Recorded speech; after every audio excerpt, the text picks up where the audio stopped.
Jim Franco. Good morning and great to be with you for episode 1 of Connections with Jim Franco. Bill, thank you very much for the opportunity. And as always, I really enjoy these conversations we have over the period of the last few years. They're fun and exciting. So thanks for the opportunity. So, Jim, today for our first episode, let's concentrate on entrepreneurial beginnings. You first started in the aftermarket age 18 and acquired a Union Oil service station just 2 months after graduating from high school. Jim, tell us about how you grew up. What did your parents do? What did they teach you? First jobs? Well, you know, I started as an entrepreneur very, very young. And obviously, when I was thinking about this interview, I was reflecting back on what was it that gave Jim Franco the drive, the energy, the passion, the desire to work my butt off and create all these wonderful companies. So let's go back to parents. I had great parents. I had a Leave It to Beaver type life. Now, not rich. My dad worked for Dixie Cup Company. My mom was a part-time waitress, and we lived in a nice suburbia home in Anaheim. But 11, 12 years old, I think the motivation was, number one, I was young. I think it was money. Okay. I just wanted things. And growing up, we had a nice life, but not the really nice things. We didn't go, snow skiing and all those things that I would dream about, or have horses, and I would dream about having my own horse. Nevertheless, long story short, so I started honing my entrepreneurial skills very young, didn't even know what I was doing. But when I was going door to door, knocking on door to door, selling Christmas cards, personalized Christmas cards. So when I look back, I had to hone my skills on communication, on eye to eye. I had to also, because I was a little entrepreneur, I'd always ask them, do you need your windows washed, your garage cleaned out, or weeds pulled? Because and I had enough money when I was 15 and a half years old to buy my own car, cash. Well, and there's how I learned to be a mechanic pretty much, because I had to tow it home. My dad went with me. He says, are you kidding me? You can't even test drive this car? I said, no, Dad, the clutch is blown, but I really like the looks of it. It was already hot rodded, lowered in front, grill out, white walls, black rims, black rims, white walls, white rims, black walls. Anyhow, so that started off with my mechanical abilities, but back even further, leadership. I built a go-kart when I was like 12 years old. Now, go-karts then was 2 2x6s, some axles, and Briggs and Stratton engine on the back, okay? But that still took mechanical skills. And when I built it, the neighbor kids said, we want to do that too. It was a great neighborhood. And so my garage became Jim's garage. And the leadership thing was not an ego trip. It was the fact that because I already did it once, I helped them do theirs. And so I was the guy they came to, and I was the guy that it was kind of fun. And that's 11, 12, 13 years old. So I got weaned on business and leadership, and then we actually built a racetrack in this lady's backyard, had 60, 70 parents come over. We actually served hot dogs. We had 8 go-karts built. And of course, we rolled them over and crashed into each other. And that was when I was 14 years old. So it was a wonderful, wonderful childhood. And the entrepreneurial and salesmanship, I learned pretty early on. But then when I got my service station, wow, did I go wild. I mean, marketing, right? Branding. I didn't even know what I was doing back then, but I put the flags up across the canopy. I bought a truckload of tires. By the way, it had broke 2 dealers before me. So it was one of the dog service stations. Very bad back room. It was on Beach Ball in Catella, a little ways from Disneyland and Knott's Berry Farm, but it was just, it wasn't run well.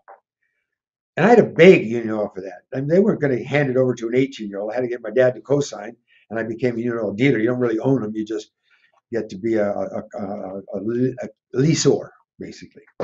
But then some of the things I did were fun.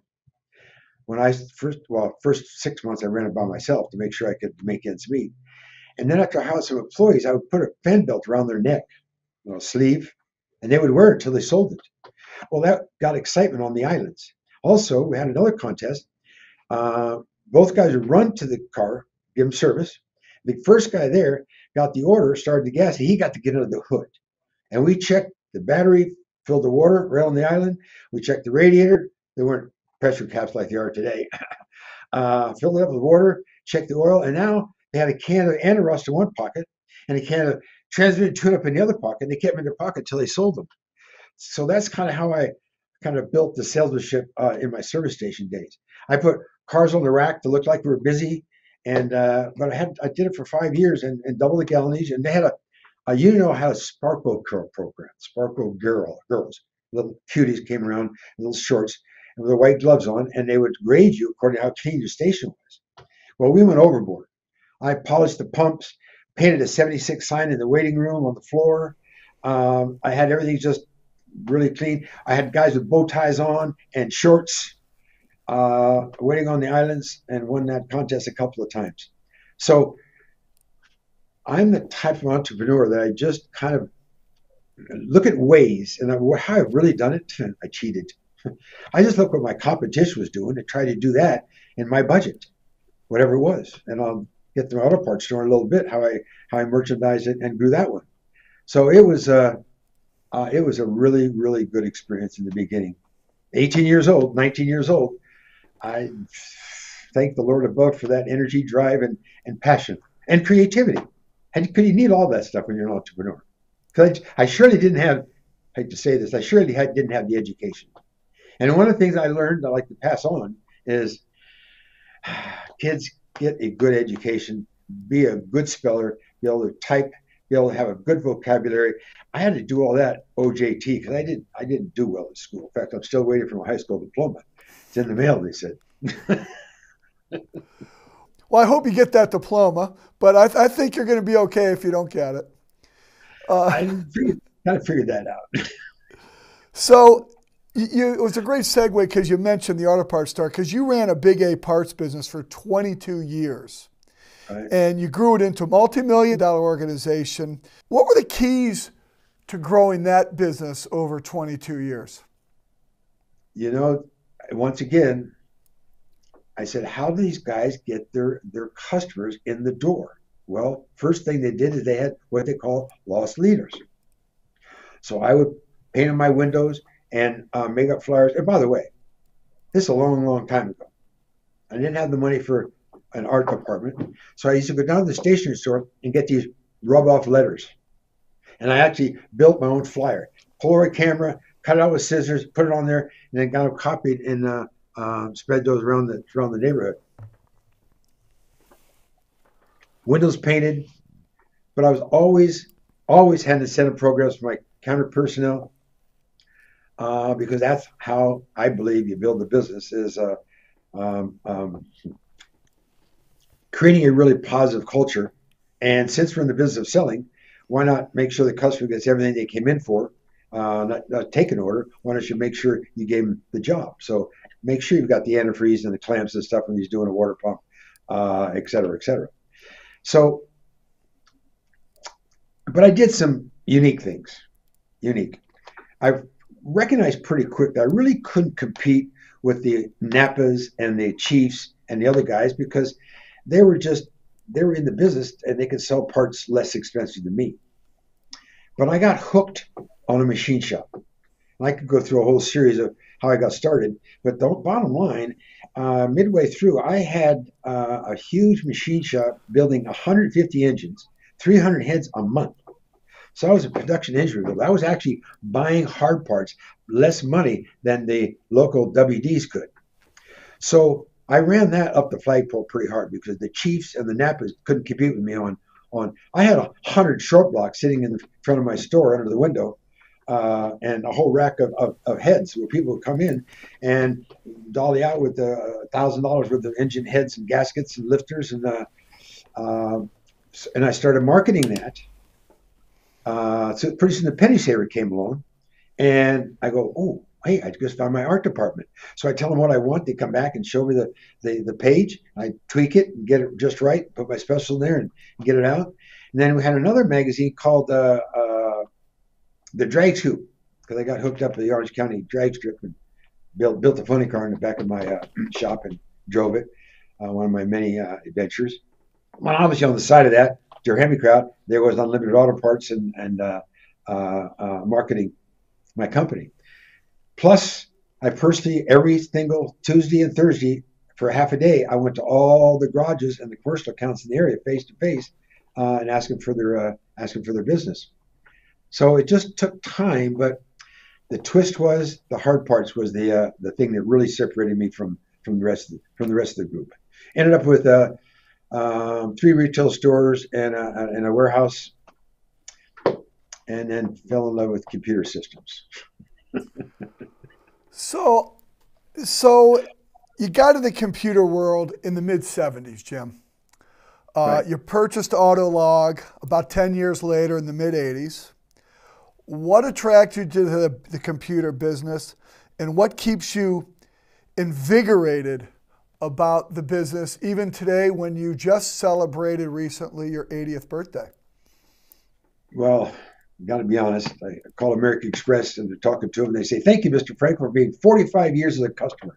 I go, "That's impossible. I'm only 39 years old." I know, it's magic, magic. Bottom line is that Big A store, when I opened that up, it was rough in the beginning. But we had a card system, right? I bought one of the first calculators for $3,000. It was a hand cranker.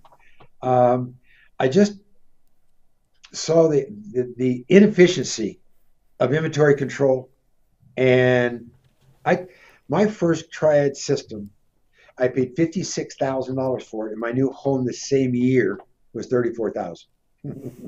Just to give you an idea of the expense, and it did no accounts receivable, didn't send out a statement, and did no point of sale. It was just an inventory posting machine. I put it on the counter 3 times. My counterman said, "Now, Jim, you want us to sell parts? You want to mess with this thing you call the computer? Because it takes us longer to do it on the computer than it does by hand." So, of course, that didn't work out very well in the beginning. But through years of working, tried, finally got it at point of sale, etc. But then Safeguard Scientific comes along, and they interviewed me, and they said, "You know what? You look very aggressive with the computer system. Nobody else has got one, and you're pretty good at it. Would you like to fly back east and be on a panel? We're building a system for the automotive aftermarket, and we'd like to have your input." So I actually got to be in the ground floor of creating Autologue computer systems. And after they went back to work a year later, they called me and said, "Would you like to be a distributor for Autologue?" And I go, "What does that mean?" They said, "Well, you just go ahead and go sell them, and we'll ship the equipment, we'll collect the money." And I said, "Wait a minute, you mean I have no accounts receivable, no employees, and I make 30% on $30, $40, $50,000 systems? I want to try that." So that's kind of how I got into and I said, "But I don't know anything about computers." He said, just go tell your story, what you did from going through card systems, electronic, and how that improved your inventory, etc. So I did. And I've got plaques on my wall that I was the #1 distributor in the entire United States in 1984.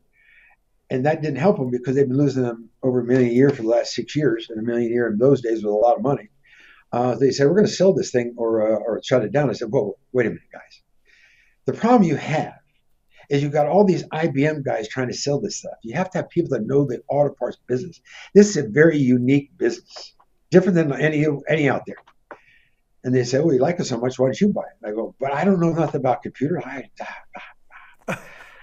Believe it or not, that year I had a big commission check come in for overall sales from from Safeguard Scientific. And I actually used that money, and that was my down payment to buy Autologue in 1985 for $20,000. Now I didn't. The note was for $750,000. Anyhow, long story short, I just fell in love with the fact that no, let's go back through history. In my service station, I really got off on the way my customer service was how well I washed the windshield, how well we did a job. It was important. So I was servicing people and turning them on with service. When I'm an auto parts store, that was similar. I was helping them get their cars fixed. So we became pretty good advisors on the counter. So we didn't have, guys, there was no electronic cataloging in those days. We had racks. and I had a number machine on. I had 7 countermen at one time, and we were pretty darn busy. Um, but once again, you said, what intrigued me about the computer business? I'm helping people.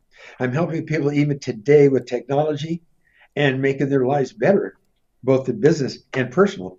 So it kind of goes into that theme of what Jim Franco is made of, which is I hate to say this, it's not all about the money. It's about building a fantastic company with great customer service, phenomenal culture with my employees, and a company that is profitable.